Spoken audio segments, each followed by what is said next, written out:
Grace knew that confronting Peter directly could be dangerous. His father was still the CEO, and Peter had considerable influence within the company. But she couldn't stay silent. After the meeting, she approached Peter in his office. "Peter, I need to talk to you about the tech firm account," Grace said, trying to keep her voice steady. Peter looked up from his computer, his expression indifferent. "What about it?" "I've worked on this account for years. I have a strong relationship with the client, and they specifically asked for me to lead this project. I don't understand why I'm being sidelined." Peter leaned back in his chair, a smug smile creeping onto his face. "Grace, you've done well with the account in the past, but this is a big project. I'm not sure you're up to the task. Besides, I think the client will be just fine with me handling things." Grace felt a surge of anger, but she forced herself to remain calm. "This isn't fair, Peter. You know I'm more than capable of leading this project. If there's a reason you don't want me to, I think I deserve to know what it is." Peter's smile faded, and he leaned forward, his eyes narrowing. "The reason, Grace, is that I'm in charge here and I make the decisions. You might want to remember that." Grace's heart sank as she realized there was no reasoning with him. She had known this day might come, but she had hoped it wouldn't. Still, she refused to let him intimidate her. "I understand you're in charge, but I also know my worth. I've put in the work, and I've earned the right to lead this project. If you won't give me a fair chance, then I'll have to take this up with someone who will." Peter's face twisted with anger. "Are you threatening me, Grace?" "I'm asking for what I deserve," she replied, her voice steady. Peter stood up, towering over her. "Get out of my office, Grace, and consider this your last warning. Push me any further, and you'll regret it." Grace left her office, her heart pounding in her chest. She knew she had to find another way to fight this battle, but she wasn't sure how. The tension between Grace and Peter only grew in the weeks that followed. Despite her best efforts to prove herself, Peter continued to undermine her at every turn. He dismissed her ideas, questioned her competence in front of her colleagues, and even began spreading rumors that she was difficult to work with. Grace's reputation, which she had worked so hard to build, was starting to crumble. Grace Evans dedicated nearly a decade to Harris & Company, proving herself in a world where she had to work twice as hard to be seen. But when a powerful, arrogant boss crossed the line, her life took an unexpected turn. Fired for daring to stand up for herself, Grace faced a choice: walk away or fight back. What happens next is a jaw-dropping battle for justice that no one saw coming. From betrayal to a courtroom showdown, this story of courage, discrimination, and redemption will leave you speechless. Stay tuned. This fight for justice is far from over. Grace Evans had worked for Harris & Company for nearly a decade. From the moment she stepped into the company's sleek, glass-walled headquarters in downtown New York, she knew she was in for a challenge. As one of the few Black employees in a predominantly white corporate environment, she had always felt the need to prove herself twice as much. Her diligence, intelligence, and commitment to her job quickly made her a standout. But despite her achievements, she could sense the undercurrents of prejudice that ran beneath the surface of her workplace. Her boss, Peter Harris, was the CEO's son. He had taken over the reins of the marketing department 5 years ago, and his arrival had sent ripples through the company. Peter was known for his sharp mind, but he was equally known for his arrogance.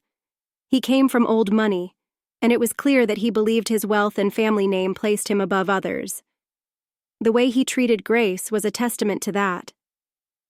Grace had always been polite to Peter, maintaining a professional demeanor even when his comments edged on disrespectful. He often questioned her ideas more harshly than others and seemed to disregard her contributions during meetings. Grace knew that her race played a role in this, but she swallowed her pride and kept pushing forward, hoping that her work would eventually speak louder than the discrimination she faced. It wasn't until the company's biggest client, an international tech firm, announced plans for a major new campaign that things began to unravel. Grace had been the lead on the account for years, and she had built a strong relationship with the client. When the tech firm decided to overhaul its brand, they immediately thought of Grace and asked her to lead the project. Peter, however, had other ideas. At the next department meeting, he announced that he would be taking over the account personally, relegating Grace to a supporting role. She was stunned. She had been the driving force behind the client's success with Harris and Company, and now she was being pushed aside. The final straw came during a crucial client meeting. Grace had spent weeks preparing a detailed presentation that outlined the new campaign strategy. It was innovative, bold, and exactly what the client had asked for. But as she began to present her ideas, Peter interrupted her. "I'm going to stop you right there, Grace," he said, standing up and walking to the front of the room. "I've taken a closer look at this strategy, and frankly, it's not going to work. We need something more realistic." Grace was stunned. Peter hadn't even seen the full presentation, and now he was dismissing her work in front of the client. She could see the confusion on the client's face, and she knew that this could jeopardize the entire project. "Peter, I think if you let me finish, you'll see that this strategy is exactly what the client needs," Grace said, trying to keep her voice calm. Peter ignored her and continued to speak directly to the client. "We'll be taking a different approach. I've already come up with a few ideas that I think will be more effective. Grace will assist me in implementing them." Grace felt a surge of anger and humiliation. This was her project, and Peter was taking it away from her right in front of the client. She knew she couldn't let this go unchallenged. "Excuse me," the client's representative, Mr. Stevens, interrupted. "Grace, we specifically requested that you lead this project. We've been very pleased with your work so far, and we trust your judgment. I'd like to hear the rest of your presentation." Peter's face darkened, but he forced a smile. "Of course, Mr. Stevens. Grace, please continue." Grace took a deep breath and finished her presentation, but the damage had already been done. The client's trust in her had been shaken, and she could see the doubt in their eyes. After the meeting, Peter called Grace into his office. She braced herself for the confrontation she knew was coming. "You embarrassed me in front of the client, Grace," Peter said, his voice cold. "I was only doing my job," Grace replied. "Mr. Stevens asked for me to lead the project, and I was presenting the strategy we agreed on." "You were undermining my authority," Peter snapped. "I've had enough of your insubordination. You're fired." Grace felt like the ground had been pulled out from under her. She had suspected that Peter might retaliate, but she hadn't expected him to go this far. She had given everything to this company, and now she was being thrown out like she meant nothing. "You can't do this," Grace said, her voice trembling with anger. "I've done nothing wrong. You're only firing me because you can't stand to see a black woman succeed." Peter's eyes flashed with anger. "Watch your mouth, Grace. This has nothing to do with race. You're being fired because you're a liability. You're disruptive, difficult to work with, and you don't know your place." Grace knew that arguing with Peter would get her nowhere. He had already made up his mind, and there was no way she could change it. But she also knew that she wasn't going to let him get away with this. She walked out of his office, her mind racing with what to do next. Grace spent the next few days in a haze of disbelief and anger. She had been unjustly fired, and she knew it.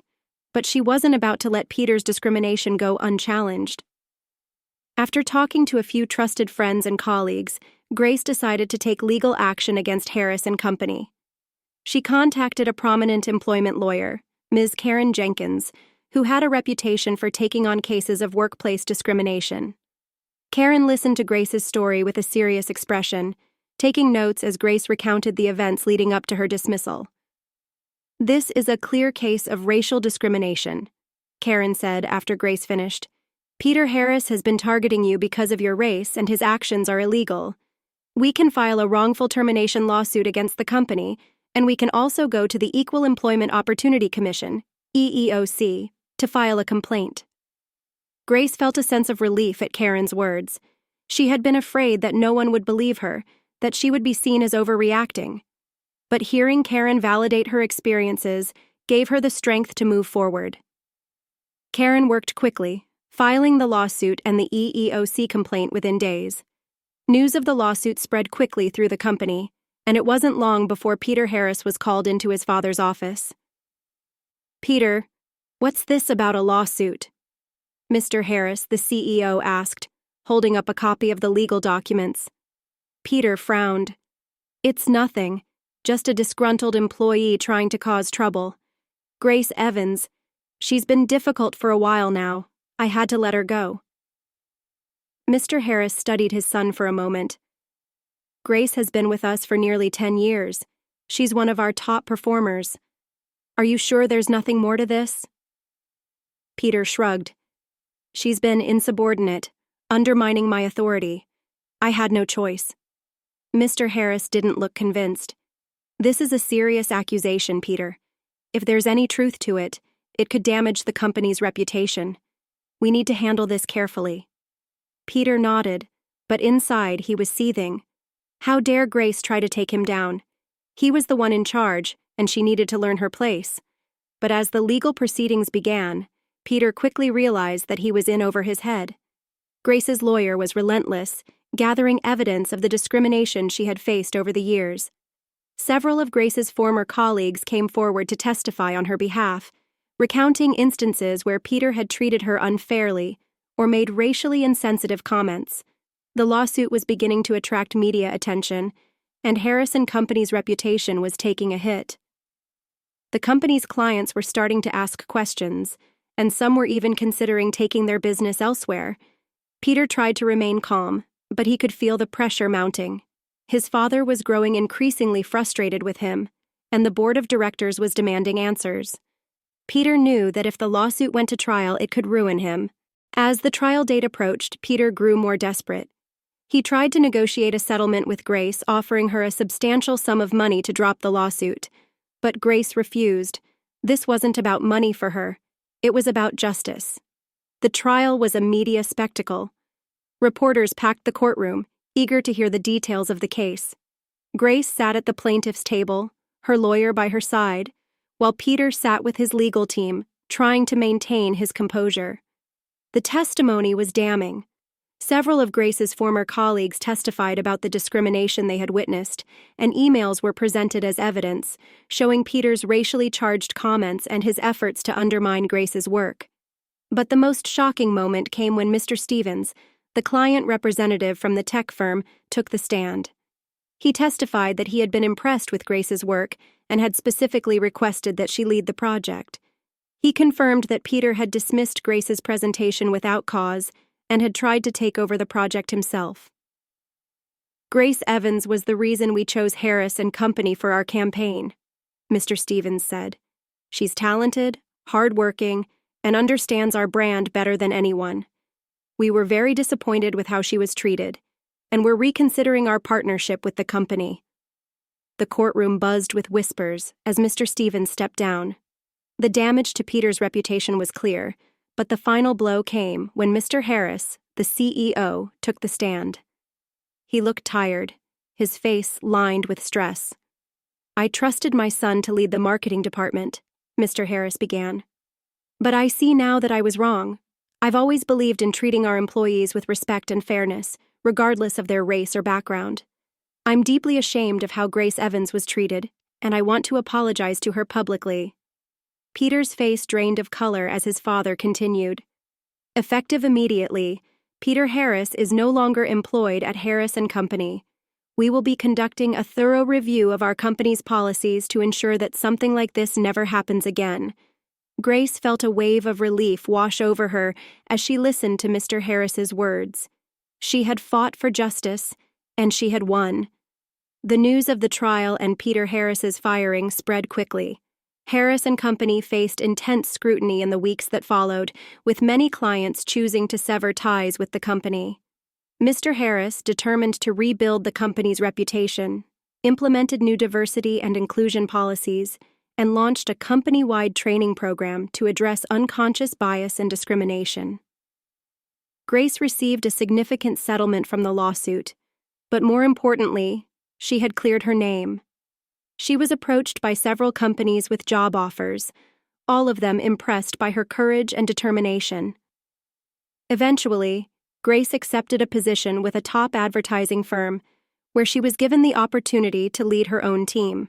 Her experience at Harris & Company had made her stronger, and she was determined to use her new role to support and mentor other women of color in the industry. Peter Harris, on the other hand, found himself ostracized from the business community. With his reputation in tatters, he struggled to find work and was forced to confront the consequences of his actions. Years later, Grace would look back on her time at Harris & Company with a sense of pride. She had faced discrimination, but she had also fought back and won. Her story became an inspiration to others, a reminder that no matter how powerful the forces of prejudice might seem, they could always be overcome with courage and determination. Grace's victory had a lasting impact on the corporate world. Harris & Company became a leader in promoting diversity and inclusion, setting an example for other companies to follow.